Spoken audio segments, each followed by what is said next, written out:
And people who know me know that both I am serious, but I have a big old heart and I love people and I love love. So let's talk a little bit about love, shall we?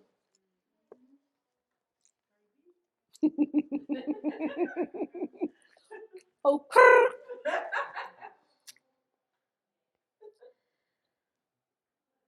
I can't help but trip and fall over your energy. They say in an exasperated but gleeful tone, each word delivered through sighs of ecstasy and surrender. It just spills over and it covers me. That is how a lover once described my essence as I kissed and caressed their adoring face, following a most rapturous joining of our souls. This energy, this loving energy that had rushed forth after being damned out of its will, out of self-preservation, soaking our bodies, the sheets, the bed, the room, that space with pure love. Tired and worn from too many days witnessing man-made deaths, from the front lines of the Sisyphean work that he does every single day to heal the world. She needed replenishing, and I needed releasing. He needed healing. Well, we all do from time to time. I was born a healer. It's part of my unique purpose. So I opened my wellspring of divine, fulfilling, compassionate love to lighten their heart and to send them back out into the world to do more good. This love, their love, my love, something birthed in my soul before I was even born. Imprisoned in a physical environment that was so embattled and traumatized that it recoiled from its charge to nurture my body. A woman's heart broken and discarded, asked to create the most precious gift of life and of love, another loving spirit to share with the world.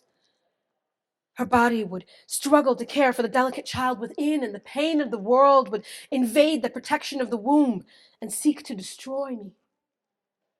A disorder, a deadly but common Black woman's disorder, became the marching orders in a fight for survival between mother and child, a war between heaven and hell. The casualties could be exponential, and only grace could save us both. The mixed signals told her body that I was a foreign invader that was to be extinguished. My spirit wrapped itself in a cocoon of love and light and held on to the promises of providence to survive the onslaught. And when nothing more could be done, both of us barely holding on to this plane, we were pulled from the wreckage, mother and daughter, then separated for days, weeks, months to heal. A delicate life seeking the physical comfort of her mother, her touch. My heart began to pulse out love songs to the universe. My cries vibrated rhapsodic, loud and clear messages of love, like a beacon in the vast isolation to draw others to my light. Undaunted, unaware of my supernaturally small size, ignorant to the natural rules that declared me empirically dead, my voice would blast through that plexiglass prison with resounding force. And those who believed it deserved to believe that it was the definitive hand of God that was touching their hearts, drawing them to me. And I would give them my love, and their hearts would lighten. And so on it would go into infinity. My mission to give mighty love, to love freely, fully, fearlessly.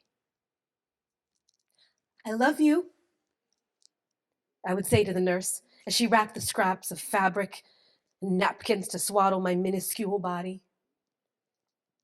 I love you, I would say to my sisters who nearly lived their greatest fear as they watched their mother struggle to breathe. Heart still shattered into a million pieces, too physically weak to comfort them or assure them in the ways that mothers naturally do. I love you, I would say to my sister's father upon his release from prison. His hardened face turned tearful as I wrapped my small fingers around the palm of his hand. His own daughters too stunned to articulate the fear and the elation of having him back after so many years apart. I would be the conduit for their love. I love you, I would say to the boy from across the street when I used my body as a shield between him and the bullies who tortured him so much that he would wet his pants in fear. even though his father called me a nigger. I love you, I would say to my friend's little brother every time I visited their home. I always sat down next to his wheelchair, decorated with tubes and machines, conversing with a boy whose body robbed him of mobility and normal speech with every single visit. And we talked about the day, movies we loved, and Power Rangers. He would laugh and smile, and his mother reflected her love in the warm tears that would silently fall down her face while she watched us. I love you, I said to my best friend as I held her tightly through wrenching sobs. See, my family was too poor to send me on the class trip, so I stayed behind and did busy work in a half-empty school while my friends were away. He told me about how they placed her in the same room as the mean, rich girls who mocked and insulted her and forced her to sleep on the floor. My love could not protect her from their cruelty.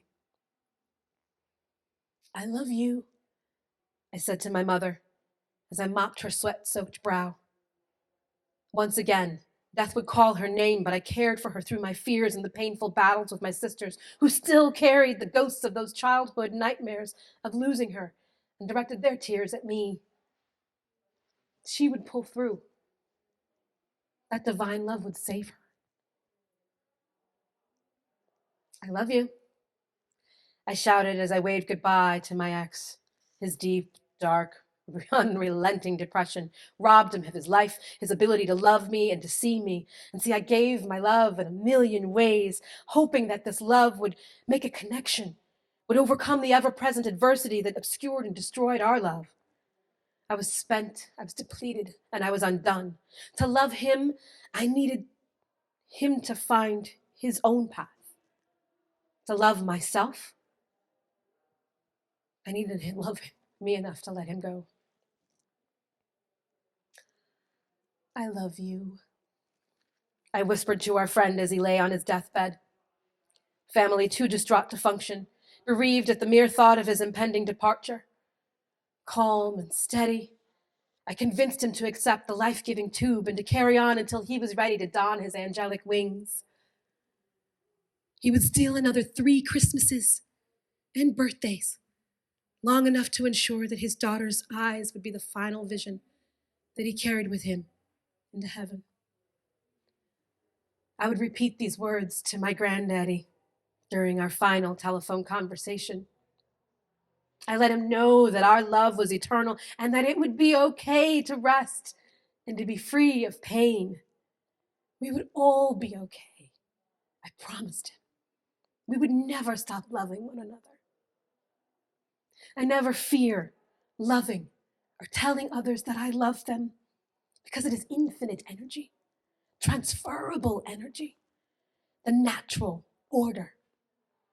I wrap my love around my son. I pledge my love to my partner. I share my love with my work and my art. I nurture my love with my family. I exemplify my love with my friends. But most importantly, honor that my love never belonged to me. It is but on loan from God. And so, with this poem, I now give this love to you. Use it wisely. Thank you.